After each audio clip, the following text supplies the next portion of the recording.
और वहां पे अगर इस तरह की बात होगी, यानी कि मादर पिदर आजाद होगा। मैं क्या कोई भी नहीं सोच रहा था कि वो इस तरह की मुंह उठा के किसी पे भी इल्ज़ाम लगा देते कि सब बेकाऊ हैं सारा, ये मतलब उनकी बातों से ऐसा लग रहा है कि he is right everybody is wrong.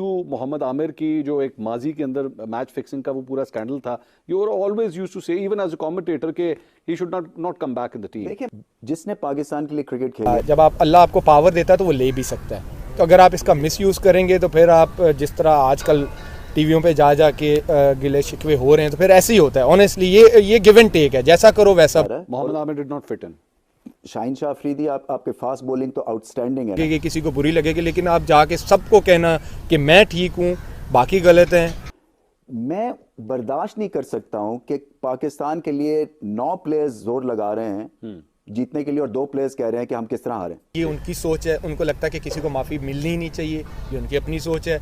कुछ लोग कहते हैं नहीं जी, एक बंदे को चांस मिला है, वो उसने प्रूव किया है। वो आमिर के साथ डिस्कस कर ली जाती, उसको समझा दिया जाता कि भाई देखें, मैं तो बहुत ज्यादा हमने पेशेंस दिखाई है एज अ क्रिकेट बोर्ड। बहुत सारों के साथ शो कॉज नोटिस नहीं, बहुत सारों, मैं आपको बताता हूँ। बहुत मैंने कहा मैं सिटी साहब से रिक्वेस्ट कर लेता हूँ कि शायद वो मान जाए। मैंने उनको मैसेज किया तो उन्होंने कहा no issue, you can go and do your practice. यदि आप मेरे यूट्यूब चैनल से जुड़ा रहना चाहते हैं तो मेरे चैनल को like, subscribe and bell icon दबाना ना भूलें। जय हिंद दोस्तों।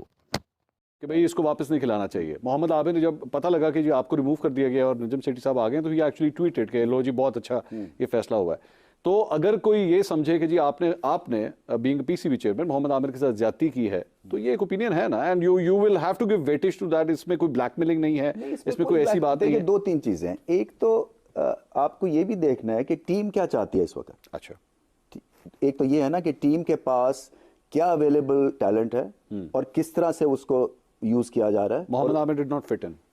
शाहीन शाह अफरीदी, आपके फास्ट बॉलिंग तो आउटस्टैंडिंग है ना इस वक्त। अच्छा, इस वक्त तो कोई शक नहीं है। दूसरा, देखिए, जो भी कह लें, पॉइंट है कि अगर आप अपने आप को पॉलिटिकली प्लेस कर देते हैं ना एज अ स्पोर्ट्समैन, तो फिर आपके मार्जिन्स कम होते जाते हैं। मोहम्मद आमिर के बोलने पे प्रॉब्लम थी आपको? नहीं, मुझे हर एक के जो एग्जिस्टिंग कॉन्ट्रैक्ट्स है ना हमारे, अब देखें ना, आप इस ऑर्गेनाइजेशन में यहाँ पे काम करते हैं ना, आप इनके खिलाफ ट्वीट करना शुरू कर दें तो आपके क्या चांसेस हैं यहाँ पे आपके सर्वाइवल के? बहुत कम हो जाएंगे ना। अच्छा, तो इसी तरह से पीसीबी जो है वो एक एम्प्लॉयर है, और ये सारे जो है जितने भी ये पीएसएल में प्लेयर्स हैं, ये हमारे थ्रू पैसे जाते हैं। ठीक है।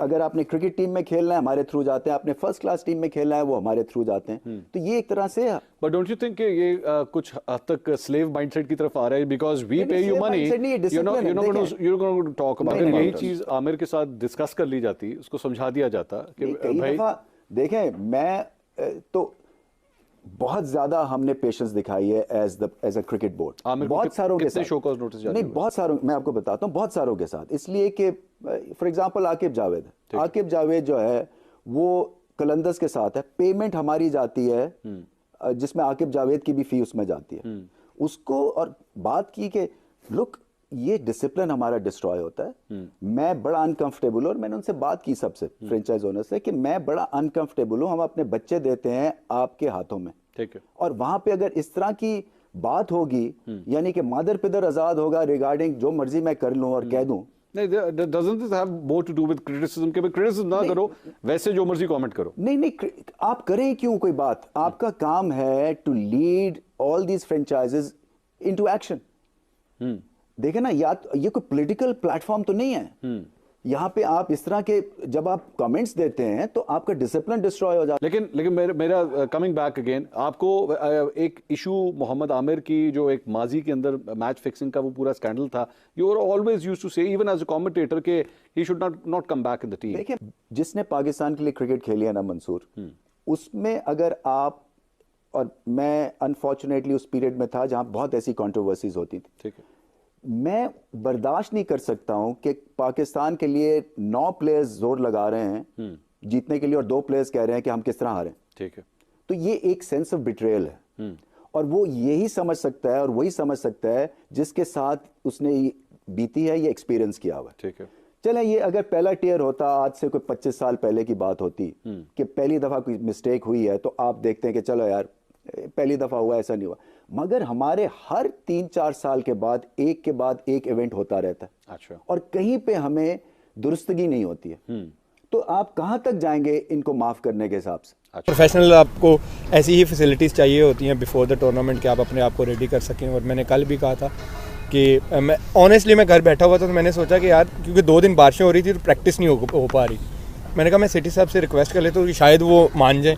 मैंने उनको मैसेज किया तो उन्होंने कहा no issue, you can go and do your practice. तो मैं खुश हो गया कि यार ऐसी जगह पे तो आपको पता ही है। तो ये उनकी आई थिंक बड़ापन है कि एज अ चेयरमैन फिर उन्होंने मुझे दोबारा मैसेज भी किया कि ऑल सॉर्टेड।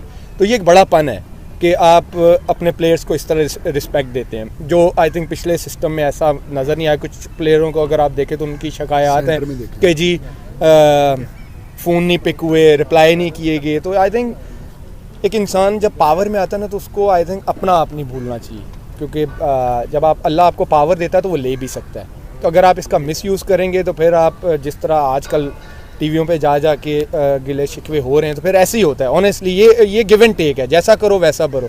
तो इंसान अगर नीयत साफ रखे, अपने काम से काम रखे तो उसके लिए चीज़ें आसान हो जाती हैं। मेरा भी रजीम चेंज हुई है तो उसका किधर को फ़ायदा पहुंचेगा।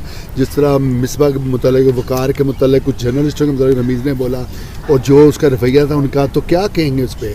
क्या बेहतर था, ऐसा होना चाहिए कि चेयरमैन को?